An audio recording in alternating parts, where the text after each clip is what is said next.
ఆంధ్రప్రదేశ్ రాష్ట్ర ప్రజలకు వాతావరణ శాఖ అధికారులు పలు హెచ్చరికలు జారీ చేశారు.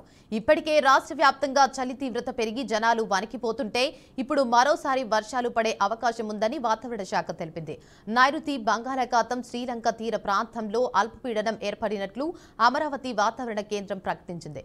దీని ప్రభావంతో రేపు ఎల్లుండి 2 రోజుల పాటు ఏపీలో వర్షాలు కురిసే అవకాశం ఉంది.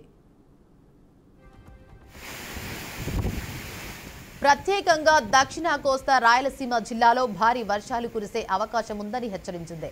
తిరుపతి, నెల్లూరులో అధిక వర్షాలు, ప్రకాశం, అన్నమయ్య, చిత్తూరు జిల్లాలో భారీ వర్షాలు పడే అవకాశాలు ఉన్నట్లు తెలిపింది. దక్షిణ కోస్తా తీరం వెంబడి గంటకు 55 కిలోమీటర్ల వేగంతో ఈదురుగాలులు వీస్తాయని కూడా హెచ్చరికలు జారీ చేసింది.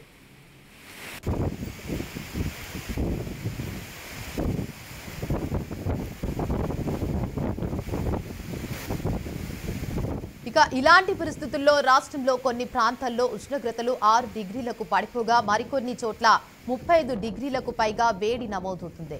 ఇప్పుడు వర్ష సూచన రావడంతో ప్రజల్లో ఆందోళన పెరిగింది.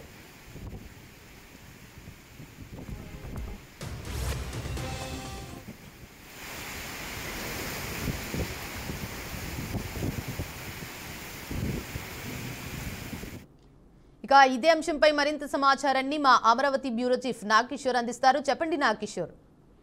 దేవిగా థ్యాంక్ యూ. నైరుతి బంగాళాఖాతం శ్రీలంక తీర ప్రాంతంలో అల్పపీడనం ఏర్పడిందని చెప్పి విపత్తుల నిర్వహణ శాఖ ఇప్పటికే ప్రకటించడం జరిగింది.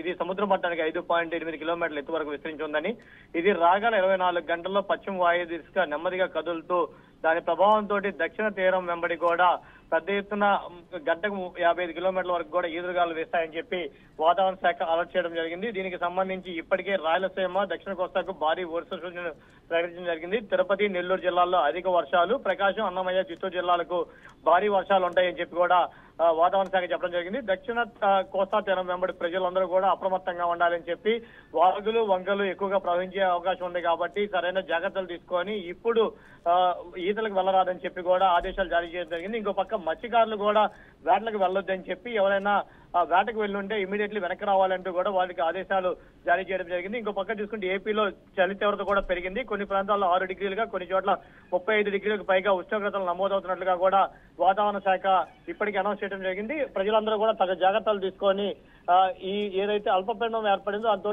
రాగల 24 గంటలు వర్షాలు పడతాయి కాబట్టి తగు జాగ్రత్తలు తీసుకోవాలని చెప్పి కూడా ఆదేశాలు జారీ చేస్తా ఉన్నారు దేవిక.